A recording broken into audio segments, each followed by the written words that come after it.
Pada zaman kenabian Rasulullah, ada salah seorang sahabat Rasulullah Shallallahu Alaihi Wasallam bernama Abu Dujanah.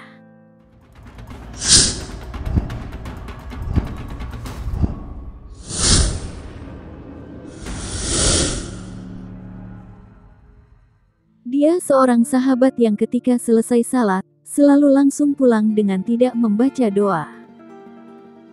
Dia pun tidak menunggu agar Rasulullah selesai membaca doa beliau terlebih dahulu. Perilaku Abu Dujanah ini pun kemudian dirasakan oleh Rasulullah Shallallahu Alaihi Wasallam, sehingga suatu saat beliau bertanya ke Abu Dujanah, "Apa yang menyebabkan engkau berperilaku demikian, wahai Abu Dujanah?" Abu Dujanah selanjutnya menjawab, "Ini karena ada pohon kurma yang menjuntai di pekaranganku.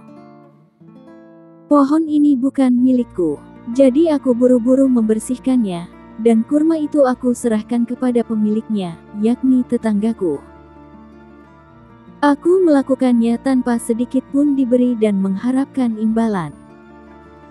Hal ini aku lakukan juga agar anak-anakku tidak memakan kurma tersebut, karena kurma itu tidak halal untukku dan keluargaku.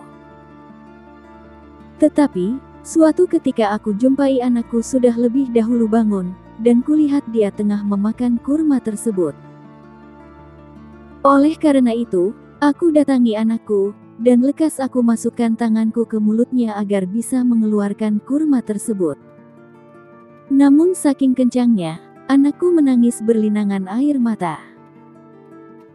"Begitulah ya Rasulullah," jelas Abu Dujanah. Mendengar kisah itu Rasulullah Shallallahu Alaihi Wasallam seketika menangis, dan kemudian beliau memanggil tokoh munafik tersebut. Kepadanya, Rasulullah berkata, "Maukah engkau, jika aku minta kamu menjual pohon kurma yang kamu miliki itu? Aku akan membelinya dengan 10 kali lipat dari harga pohon kurma itu.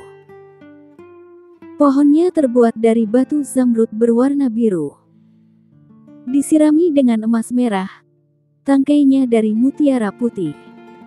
Di situ tersedia bidadari yang cantik jelita sesuai dengan hitungan buah kurma yang ada."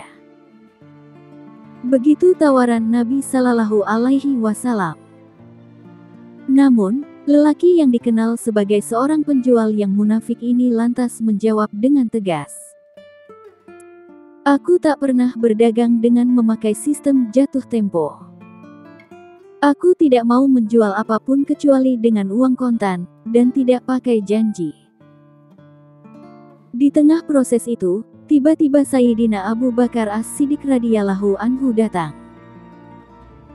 Ia lantas berkata, "Ya sudah, aku beli dengan 10 kali lipat dari harga pohon kurma yang paling bagus di kota ini."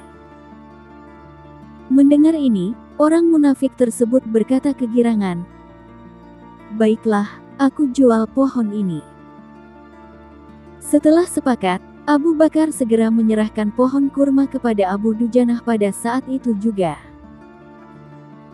Rasulullah Shallallahu Alaihi Wasallam kemudian bersabda, "Hai Abu Bakar, aku yang menanggung gantinya untukmu."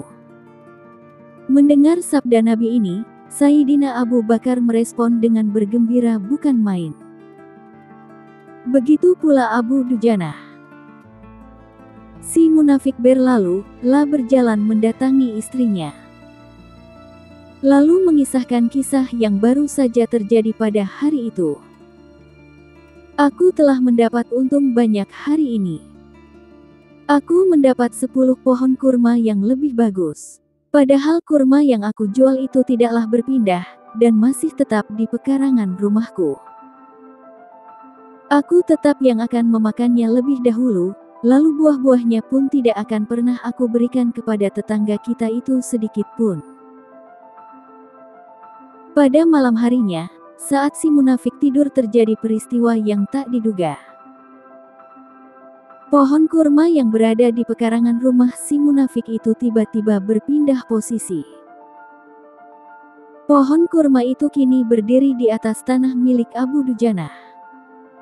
Seolah-olah tak pernah sekalipun tampak pohon tersebut tumbuh di atas tanah si munafik dan berpindah dengan bantuan tangan manusia ke pekarangan Abu Dujana. Tempat asal pohon itu tumbuh diketahui rata dengan tanah, seperti tanah rata yang normal. Saat terbangun pagi harinya, si munafik keheranan. Kisah ini dapat dijadikan sebagai pelajaran bagi kita, yakni betapa hati-hatinya sahabat Rasulullah, Abu Dujanah, menjaga diri dan keluarganya dari makanan yang haram. Sesulit dan seberat apapun hidup, seseorang tidak boleh memakan makanan untuk dirinya sendiri dan keluarganya dari barang haram.